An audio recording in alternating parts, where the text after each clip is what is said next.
First change oil na itong Honda Click 125i version 3. Tara, umpisa na natin. Pero bago yon, intro muna tayo.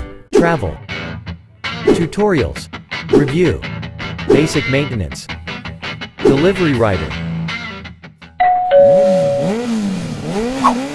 Isa sa pinaka-basic na maintenance, no, ang ginagawa sa ating mga motor ay ang pag-change oil. So ito, i-change oil natin to dahil ang odo nito 521. So batang-bata pa, no, first change oil niya to. So napaka-importante din na may kaalaman tayo sa pag-change oil. Kayang-kaya mo na tong gawin basta meron tayong proper tools. Ang oil na gagamitin natin ay itong Honda 40 scooter oil, fully synthetic. So dito gagamit tayo ng 12mm na socket wrench. So pipihitin natin to pakaliwa, no. After natin maluwagan, pwede na natin tong kamayin. So pihitin lang natin hanggang sa matanggal tong bolt. So dapat naka-ready na tong drain tab natin para masalo tong mga used oil. So ganito ang itsura ng langis niya, no. After 521. So ito, tanggalin naman natin tong dipstick. Gamitan natin ng long nose or pliers. Pero lagyan natin ng tela, no, para hindi masira tong dipstick. Punasan nyo lang to ng tuyong basahan, tapos goods na to. So pasensya na kayo, walang naghahawak ng camera natin. Punasan na rin natin tong lagayan ng dipstick gamit tong basahan. Tapos punasan na rin natin tong lagayan ng drain bolt. After natin malinisan to, balik na natin tong drain bolt. Huwag nyo nga palang kalimutan tong washer, ha. Kasi pag wala tong washer, baka mag-cause ng oil leak. Kaya dapat ibabalik din natin tong washer. Tapos gamitan muna natin ng kamay sa pag-iikot hanggang sa sumagad. Tapos kung sumagad na, saka natin gagamitan ng socket wrench na 12mm. So ang pihit nito, pakanan. Ito yung isa sa pinaka-importante, no? Sa parang dito masira tong drain bolt natin. Huwag nyo masyadong pupwersahin. Ang tamang paghigpit nito, pagka hindi na gumalaw, habang pinipihit nyo, goods na yon, pwede na yon. Para hindi bumilog tong bolt, saka hindi masira tong thread. Tapos gamitan natin ng imbudo para masali natin tong langis. Ito, lumang turotot nung bagong taon. So itong langis na gagamitin natin, itong Honda 40 scooter oil, fully synthetic.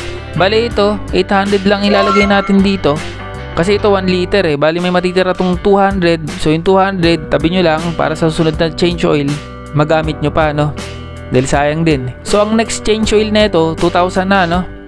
Dahil 500 plus siya ngayon, every 1.5 kasi ito i-change oil eh.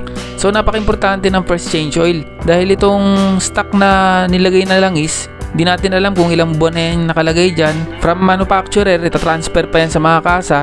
Tapos hindi natin alam kung ilang buwan na yan nakadisplay sa kasa yung motor, no? Kaya dapat talaga 500, papalitan na agad natin ang langis.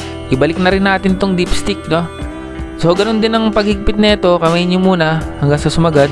Tapos saka nyo gagamitan ng plies or long nose. Ganun din sa paghigpit, huwag nyong panggigilan. Pagka sumagad na, hindi na gumalaw, yun na yun. So sabi ko nga kanina, mahalaga na may alam tayo sa pag-change oil. Dahil ito basic na basic lang, kayang-kaya nyo nang gawin kaysa ipagawa nyo sa mga mekaniko or sa mga shop. Dito natuto ka na, nakatipid ka pa, no? I-reset din pala natin tong oil change indicator. Iikot lang natin to ng sandali. Kwentuhan ko lang kayo saglit, ano? Meron akong isang kaibigan kasi dito na nagpa-change oil sa isang shop. Pagbalik eh, bumilog na yung bolt. Kaya kung maaari, kayo na lang yung gumawa. So napaka-importante ng first 500 sa pag-change oil, no? Para maalis din yung mga kaskas na bakal na nasama dun sa oil, no?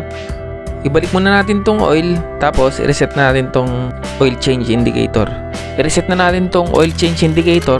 Pasensya na kayo, medyo gumabi na. Hold nyo lang tong select and set ng sabay. Tapos once na nag-blink na, pindutin nyo lang tong set hanggang sa mapunta dito sa oil change na indicator. After mag-blink yung oil change indicator na yan, pipindutin pa natin ng isa tong set para lumabas tong odometer reading. Tapos pindutin nyo na tong select para lumipat tong odometer. Tapos dito, depende sa inyo kung anong odo kayo mag-change oil. Sa akin, lagay ko muna sa 2,000, tapos press set. Ayun, nawala na yung oil change indicator natin. So, ganun lang kadali, no? Ang mag-change oil at mag-reset nitong oil change indicator.